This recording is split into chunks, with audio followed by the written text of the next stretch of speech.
Hello and welcome to this special Aerotime interview as part of our Essential Aviation Month. My name is Richard Stevenson and I'm the Chairman and Editor-in-Chief of Aerotime. Today I am joined by Rick Browdy, the President and CEO of Wings of Rescue, a North American-based charity flying rescue missions to save at-risk pets and deliver much-needed humanitarian supplies. Rick is an American author, record producer, and songwriter with a long career in the music industry.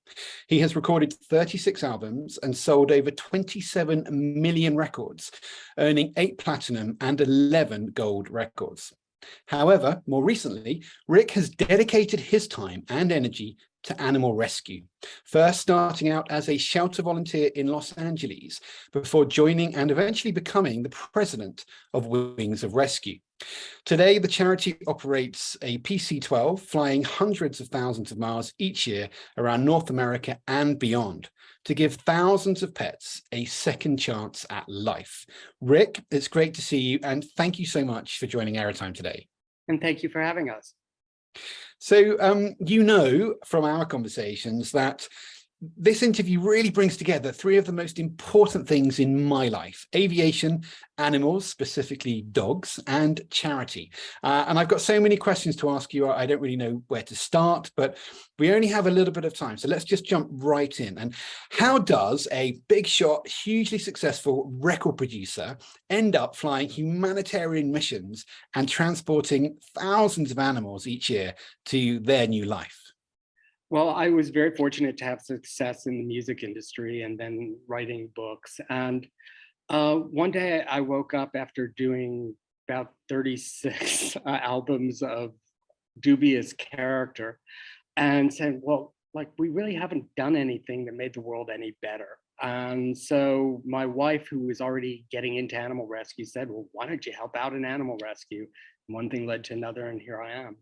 Of course, you joined the organization in, I think, 2013. It was actually created in 2012. Since then, you've flown over 64,000 pets. In 2021, you flew 104 missions, transporting almost 9,000 pets. That's 6,200 dogs, over 2,300 cats, 16 rabbits, and of course, let's not forget the 7 guinea pigs as well. And a 3-legged mouse. There we go, even more, there's even more. Right. But you transported all of these animals to safe havens. And at the same time, you also delivered more than 67,000 pounds of humanitarian aid and pet supplies. And you've told me that just this week alone, there are going to be over 400 pets in the air. So how on earth do you make this really significant operation happen? Well, it takes teamwork. That's the number one thing. And the reason that we're able to do what we do is because we've built up a network of shelter partners across North America, both in the sending and receiving categories. And then we paired them up, and trying to always be economical and make the most use of our charitable funds that are all donated to us. We try and fly as small a distance as possible and save the most pets, because flying, especially with the rising fuel prices, has been expensive. And then when we're going down, there's no reason when we're going down to pick up the pets, if there's an opportunity to make the world a little bit better by delivering humanitarian aid. For instance, last year we went down, we were doing a flight from the Dominican Republic. So Haiti had just had an earthquake and always is in need. So we delivered 2 mobile hospitals in the various flights that we had done to the Dominican Republic and also to Puerto Rico.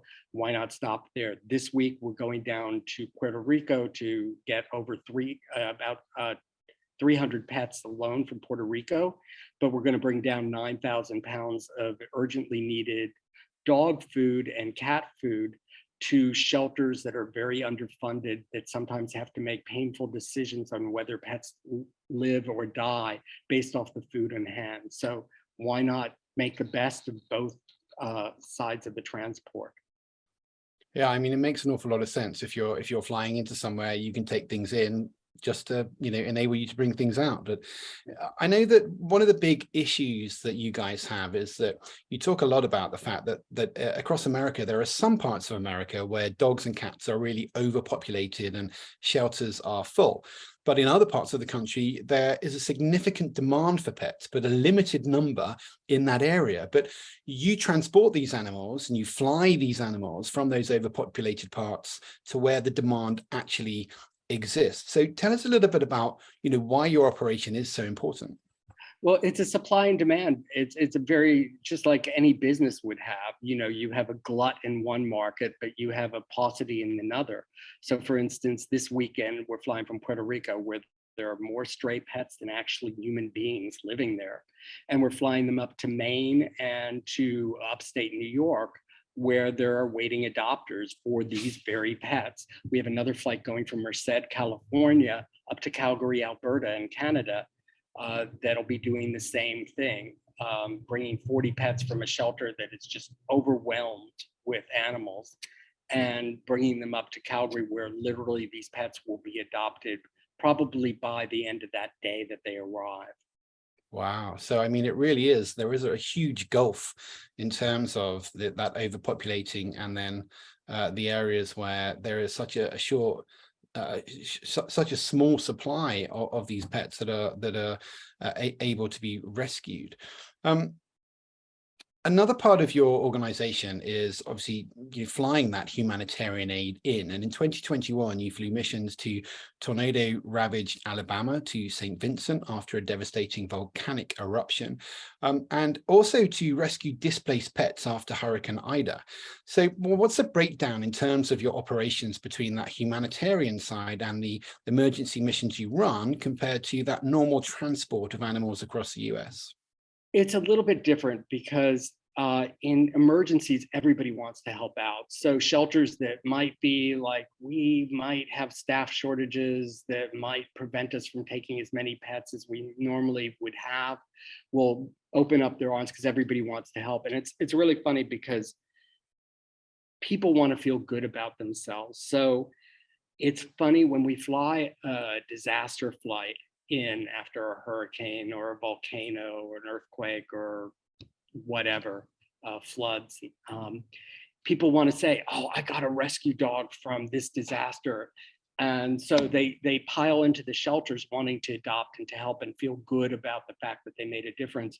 And I always say to the shelters that I'm flying to, hey, tell everybody that this pet came from a disaster area, because they're not going to rat you out, so just find them good homes.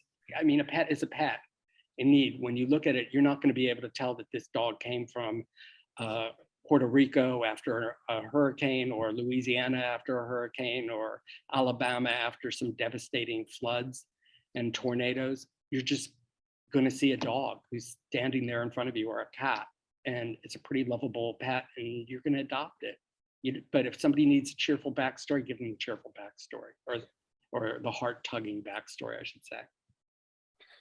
It's well, look, working in the media and public relations and editorial and what have you, I don't think I should comment on that one. But but a good story is always a good story, and a good story always helps to get the right result. And at the end of the day, what you're looking for are the right people to give those loving homes to those animals that you're transporting. So. Absolutely.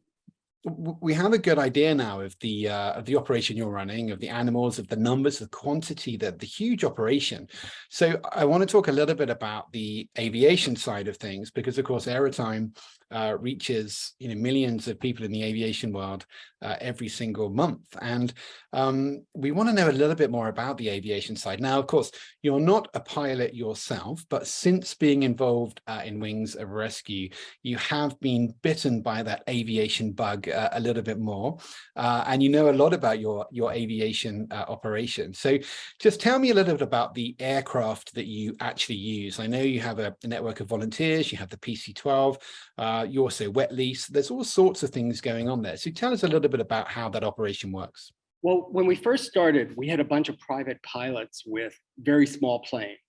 And we realized the inefficiency of that, because somebody has got a Piper Cub is non-pressurized, and we're flying over mountains, and he can only take 2 or 3 pets. And, you know, so when you added up all the fuel bills and this, that, and the other thing, it'd be much easier to have a bigger plane that could carry a lot of pets and only needed 1 tank of gas. So we were, through actually a tragedy, we were able to purchase a PC-12, which is the perfect plane for us because for our smaller missions, because it has a large cargo door, it's pressurized, and can hold quite a lot. And so what happened was we were using a Malibu, was our primary plane, and it went in for its annual. And very tragically, the mechanic, when putting the plane back in order, because it was a rather major C-check operation, he plugged the rudder in backwards. And he went up for a test run with the test pilot to just before he handed the plane back to us, and they crashed and unfortunately passed away. And when the CAB did its inspection, they discovered it was the rudder that did them in. So we used the insurance money from that and bought the Pilatus, and the Pilatus was the dream aircraft for us. We did use one C130 Hercules for one mission, but the record we were doing a lot of 100 to 200 pet transports. And we discovered, we first used Metroliners and we just didn't trust them. They were loud, they were very tubular, so you wasted a lot of space inside them. Plus, we didn't like the maintenance that was being done on them. And so we moved to, we made a deal with a company called Berry Aviation based in San Marcos, Texas.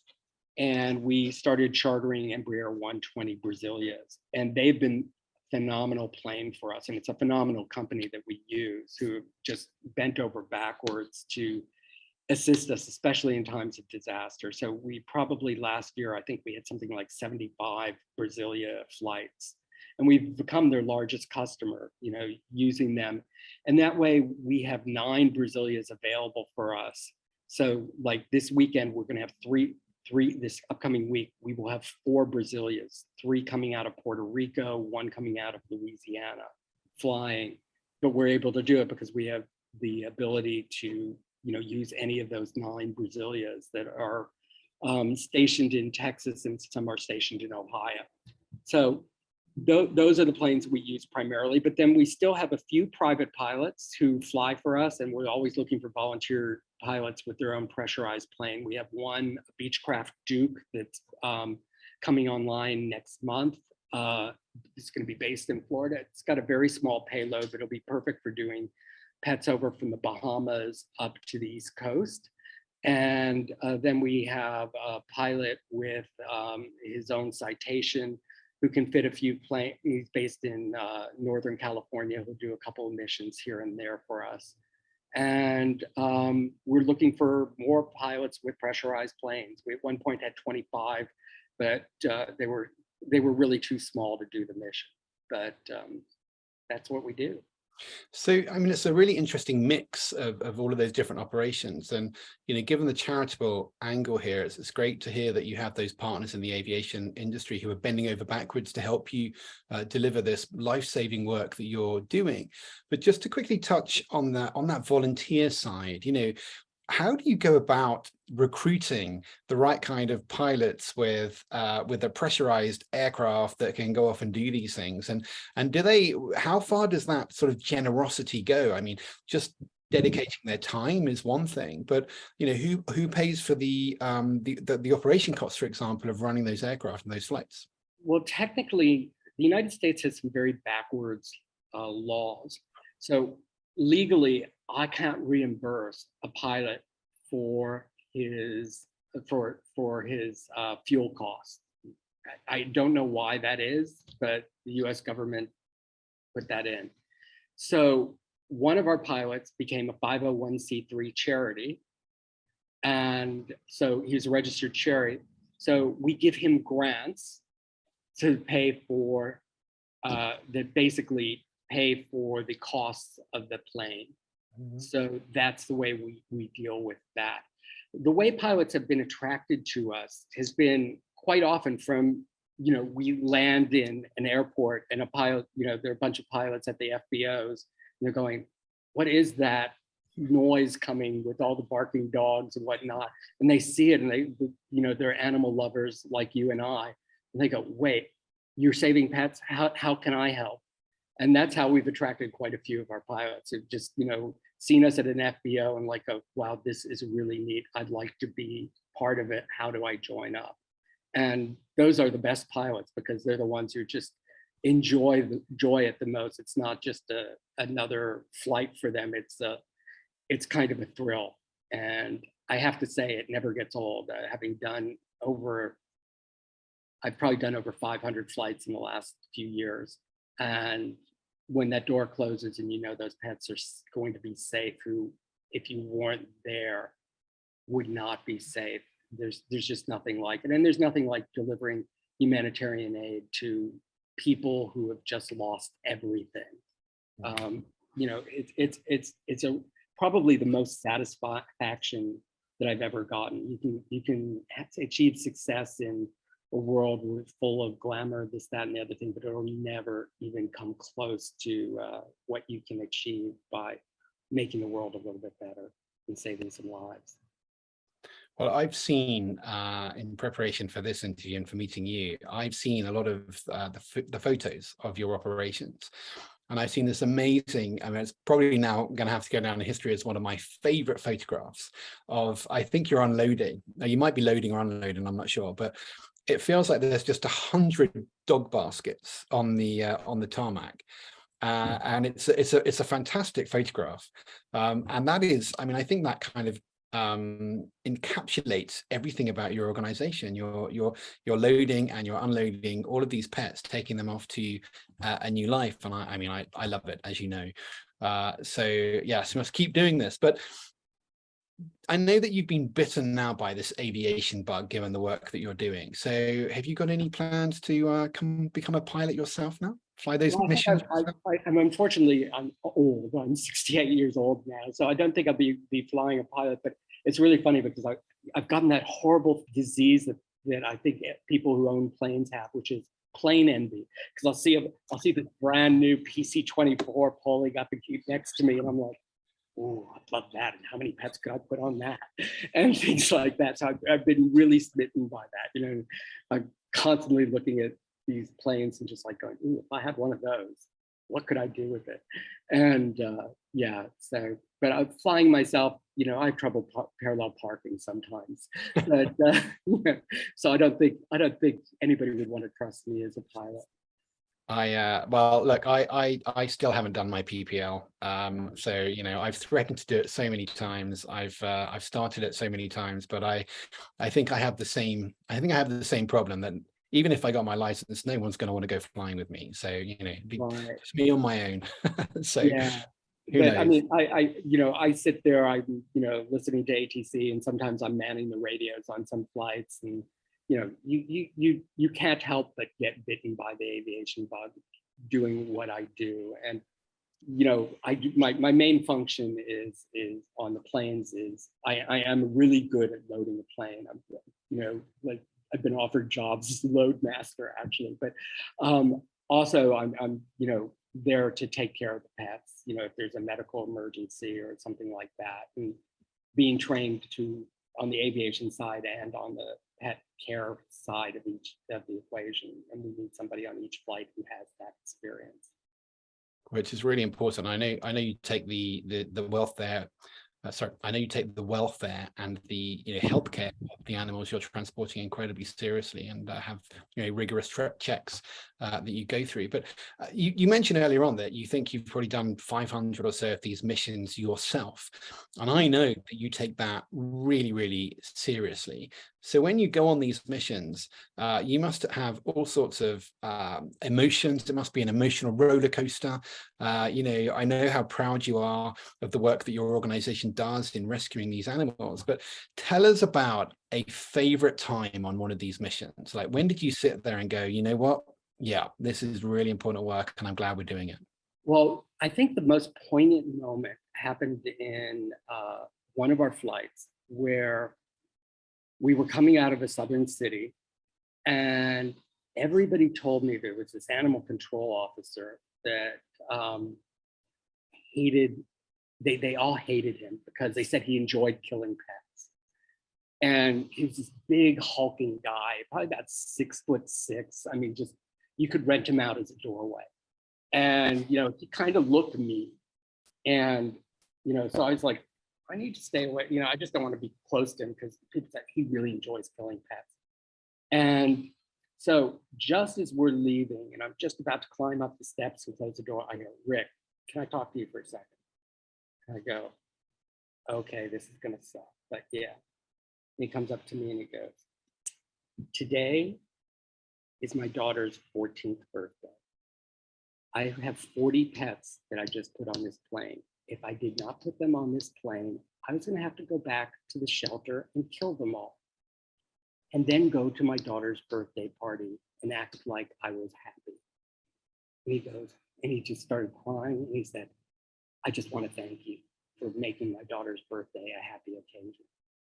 And that, more than any single event, brought just like, I'm crying, he's crying, the pilots are crying. I mean, this guy and I are friends to this day. I mean, you know, I just feel like nobody realizes the stress that is put on these shelter workers, and especially in southern states, because that in the United States, the southern states are the ones that take the least care of their pets. They leave them outdoors, they chain them and do, there's dog fighting. There's just so much sadness in the American South. And when it comes to animals. So, you know, you look at these people and you just like go, wait, these are the good people working in shelters. They're not the ones who were abandoning their pets. They're not the ones who didn't have them vaccinated. They're not the ones who didn't have them spay neutered. These are the real heroes of each mission. It's not us. I'm just, you know, escorting these pets to new lives. But these are the people who put in all the sweat equity that made this all possible. And you really, really have to appreciate them. And I really do. And as we load the plane at the end, you know, the plane's loaded, I go and shake each person's hand and thank them, because nobody ever says thanks to these people, and they're underpaid and underappreciated. So that's probably the most poignant thing. The other probably second most poignant moment was after Hurricane Maria struck Puerto Rico. About 30% of the island's population moved stateside because Puerto Rico was a mess, especially in the aftermath of Hurricane Maria.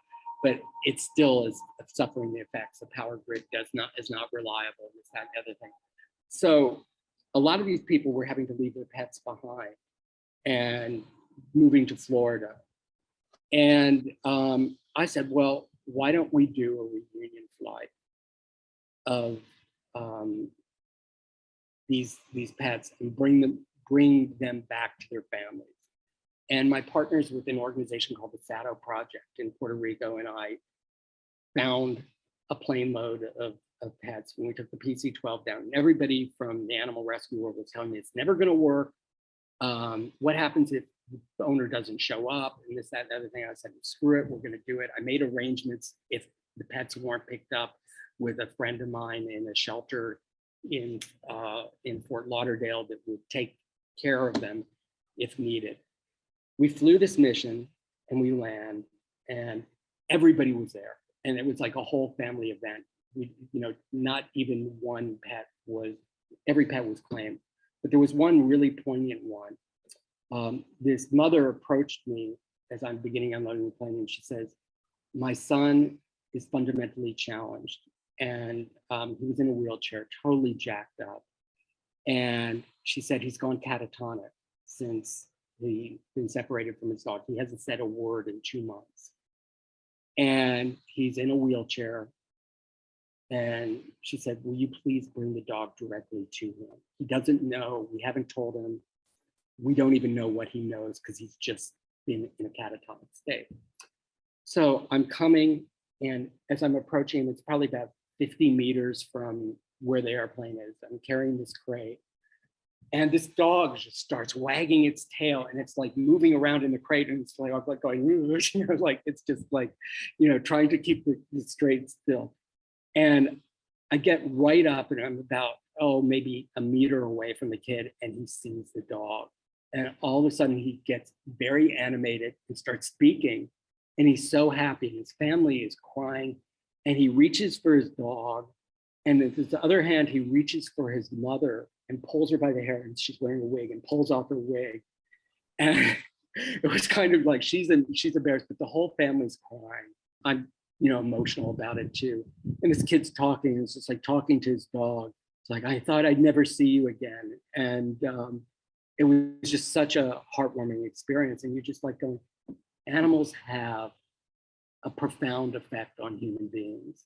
Mm-hmm. And that's why we fly. It's to not just save these lives of the pets themselves, but it's to enrich the human beings who love them.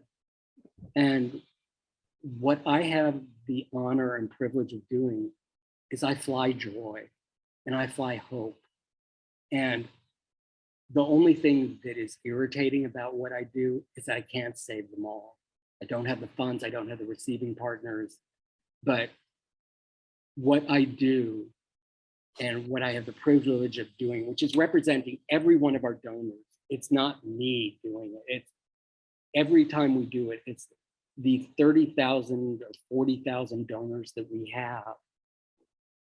I'm their representative on the flight, but it's all of us experiencing the joy of making the world better one pet at a time. And we have the fortunate ability to do it 100 or maybe 200 pets at a time. But so far, when 64,000 pets saved is a very sizable number. It's enough when you think about it. It's enough to fill Wembley Stadium. That's pretty amazing. It's an amazing story. And you know what, I wasn't there at any of the events you're talking about, but I can feel the emotion myself just as you tell the story. It's just amazing. I can just imagine that child's reaction. I'm getting my dog back, and frankly, whenever I go away from my dog for a few days, I come back and just seeing that tail wag is just the most incredible thing.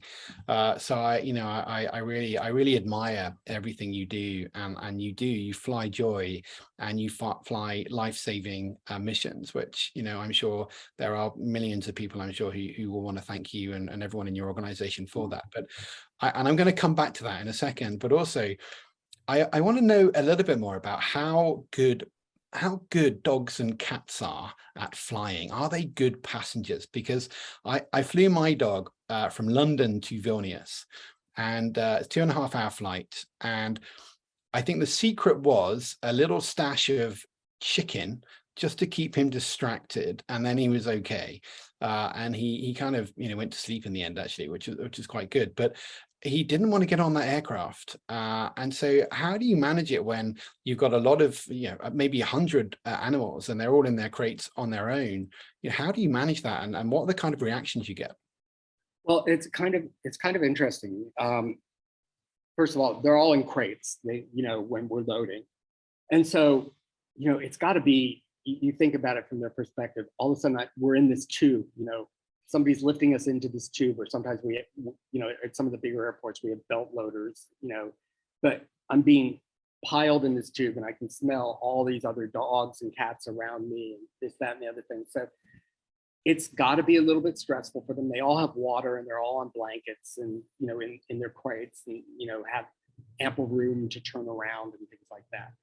But so for the first 10,000 feet, once we take off, it's a little bit, there's a little bit of barking, and then when we hit 10,000 feet, it's like there's this magic wand that goes across, and the plane becomes eerily quiet because they all go to sleep, except for Beagles. Beagles howl. So we have a rule that Beagles always go in the back of the plane. So it'll drive us crazy. And we're going to be doing a flight in 10 days of 80 Beagles. I don't know, can't all go in the back of the plane. It's going to be a bit havoc. But so it's like you have this quiet, and then we start descending about 10,000 feet again. Then all of a sudden it's the only way I can describe it. It's like having a plane load of 3-year-olds asking, "Are we there yet?" because they start coming out and just, you'll hear the barks and you'll hear maybe an odd meow or something like that. But, they're starting to stir around, and then they get unloaded, and then they start wagging their tails when they see that there are people there waiting for them. And, it's all great. Our average flight's probably about 4 or 5 hours in duration. So it's not long. I think the longest, well, we've done one transport from Thailand, but that was using commercial aircraft to California, and then we flew them from California to Denver. I think that's the longest distance one we've done, but those dogs were all remarkably calm. So, we do 10, 12-hour flights sometimes, but, where we went from St. Vincent all the way up to the East Coast and Northeast Coast, and St. Vincent's pretty far down south. And when you get to the end of one of these missions, and you said you've been on 500 yourself, what's the temptation like to take some of these animals home yourself? And have you actually taken any of these animals home yourself? I am guilty of, yes, I have. Right now, I'm down to 5 dogs. At one point, I had 10, because I always end up taking the dogs that failed medical things, and so I'll take seniors that nobody else, I feel, we're going to take. But I've got one dog who survived 4 hurricanes in the Bahamas, who's my pride and joy. I have another dog from Louisiana that was on one of my flights. And I have 3 dogs that were going to be on flights from California, and they just never made it onto the plane. And so, yeah, it's very, very tempting. And I don't think we have a single pilot who hasn't adopted at least one of the pets off the plane. But we don't cherry pick. The ones I take are the ones that probably else would take, and I love them dearly. Yeah. My wife's my pride and joy. Absolutely, I can tell. And again, we've got a really good idea now of this whole operation, this huge operation that you're running. And it's all financed by charitable donations. So, tell us a little bit about your fundraising, because this is not a cheap operation to run. So how much do you have to raise each year to actually keep this life-saving work going? And where does that money come from? It comes from I call it the Blanche Dubois theory, from, the kindness of strangers. We raise money through Facebook, through mailings, emailings to people that have signed up for our mailing list. We have some grants from some major corporations. Tito's Vodka have been just the best partners possible for us since 2017. Whenever there's a disaster, Tito's is going to be there. So most of our funding comes from the kindness of strangers. And I think it's the part that I hate the most, because I always hate asking people for money, but I find myself doing that, and it's really, I have to do it. Look, Rick, we're coming to the end of the time that we have, and as I said to you earlier on, this brings together 3 of my most important things: charity, aviation, and animals, and especially dogs. And I know how important it is to get your message out there when you're doing fundraising for such important work in the charitable space, especially around animals. So my last question to you is very much a free-for-all for you. So what is your message to the people who already support Wings of Rescue, but what also is your message to the people who might be hearing about your organization for the first time today? Well, since you have such a large pilot following, please, if you have a pressurized plane, please volunteer to join us. All you have to do is email me at rick@wingsofrescue.org, RIC, or at pilot@wingsofrescue.org. And we would be glad to talk to you about making sure that your plane is fine after our flight, because it's really, if you're thinking that your plane's going to get trashed, it's not. We put packing blankets, this, that, and everything, so your lovely upholstery won't be ruined and whatnot. But if you want to save pets, there's a tremendous need. If you have a pressurized plane, please volunteer for us. If you're interested in, you can't pledge an airplane or your services, just if you would love to donate and help us, you can look at our tax returns and you'll see that we only have one paid employee, who is not me, and that we have probably one of the highest, lowest, not every dollar that you give us is going to go to a pet. And so if you go to donate at wingsofrescue.org, you know, on PayPal, or just go to wingsofrescue.org /donate, you can donate. But most of all, just if you have a pet, please spay and neuter it, hug your pet, treat your pet kindly, educate people that you run into about the problems that are around the world with pet overpopulation. I mean, it's not just in North America. You see it in Asia. I mean, in Thailand, in China, in Korea, they're just hordes of pets on the streets. And it's pretty hard to go on a vacation for many of us when we see pets being mistreated where we go. And so you can make a difference. And that's, everybody has a power to do something good in their lives if they just take that chance and run with it. So don't be afraid to take chances and do something good. It really will fulfill your life.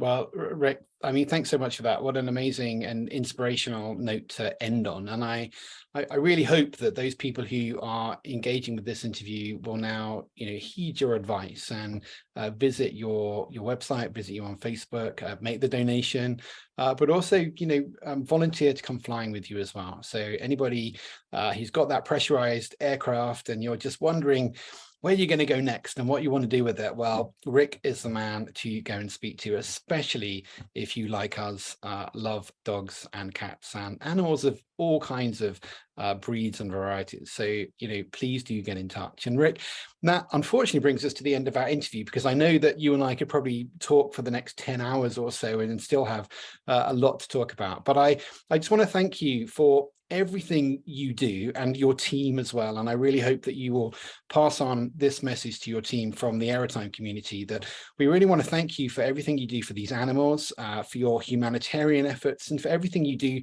for the industry as well. You know, you're really are performing that life-saving work. It's really important. It's really vital. And especially with some of those statistics that you gave us earlier on, it just is clear that more and more work needs to be done. So thank you so much for what you do. And, you know, we'd like to wish you all the very best for all of this work in the future.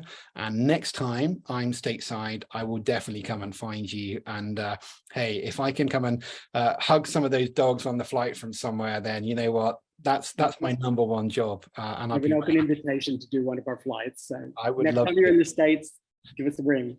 I will do that. I will come along, and I just have to get permission from the boss indoors before I leave, and I'll probably get instructions not to bring any dogs home. But hey, we'll cross that bridge when we come to it.